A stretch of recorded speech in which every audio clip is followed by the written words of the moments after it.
Muy buenas noches, un saludo cordial a la profesora Marlene Salazar. Este es mi video de sustentación de saberes de la unidad 3, Organización de Archivos de Teoría Archivística. Voy a empezar definiendo los principios rectores de la archivística, que son el principio de procedencia y el principio del orden original. El principio de procedencia es el que hace referencia a que cuando un ente productor de documentos, puede ser por ejemplo una persona natural o jurídica, va a crear su fondo documental, no debe mezclarlo con la creación de documentos de otro ente productor de documentos. O lo mismo que el origen y la procedencia se deben mantener para cada una de las entidades productoras. Un ejemplo puntual de esto es, por ejemplo, si yo soy una funcionaria pública de la Dirección de Derechos Humanos del Ministerio del Interior y dentro de mis labores creé un documento que debe ser archivado, no debo archivar este documento en la dependencia de Derechos Humanos del Ministerio de Defensa, porque las entidades productoras son diferentes.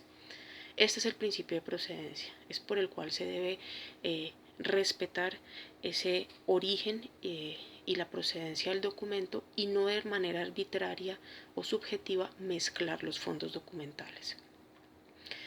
El principio del orden original hace referencia a la preservación de la estructura y al orden físico que se le dio a los documentos, y también hace referencia a la trazabilidad y a la cronología que tienen los documentos.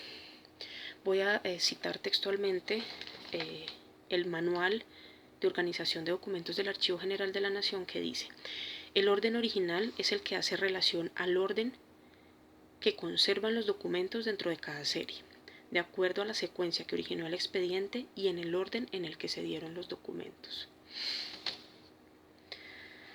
Vamos a revisar ahora el ciclo vital de los documentos y las fases por las que atraviesan los archivos.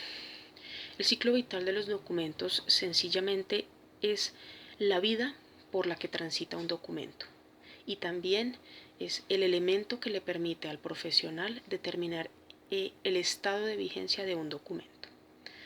Si pasáramos el ciclo vital de los documentos a etapas, digamos por edades, podemos encontrar 3 edades diferentes. La primera edad es la que corresponde a la elaboración o recepción del documento. La segunda edad corresponde a la conservación y utilización del documento, y la tercera edad corresponde a la eliminación o expurgo del documento. Cuando hablamos de vigencia del documento en archivística, nos referimos específicamente al estado activo o inactivo del documento. Esto nos lleva a el siguiente análisis, que es el de las fases por las que atraviesan los archivos, ya que estas fases están directamente relacionadas con el estado de vigencia del documento. Entonces, teniendo en cuenta el ciclo vital de los documentos, encontramos que los archivos se dividen en 3 fases. La fase de archivo de gestión o de oficina, el archivo central y el archivo histórico. El archivo de gestión o de oficina es el que está sometido a una constante y continua utilización por parte de la oficina productora, por parte de los funcionarios de la entidad y por parte de personas ajenas a la entidad. Además, está cobijado o regido por el Acuerdo 042 del año 2002. El archivo central o la fase central se refiere específicamente a la transferencia de documentos que han sido enviados desde el archivo de gestión. En el archivo central el documento sí se encuentra en un estado activo, también al igual que en gestión, y también tiene una vigencia. Sin embargo, la consulta es inferior que en el archivo de gestión.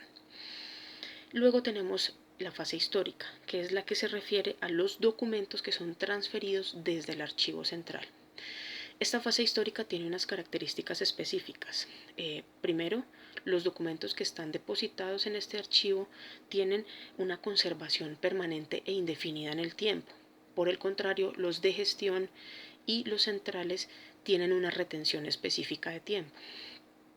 La otra característica del archivo histórico es que para que los documentos lleguen a ese estado, primero tienen que haber sido evaluados o revisados, ya que no todos los documentos que formaron parte del archivo de gestión y del archivo central pueden llegar a ser considerados como archivos históricos.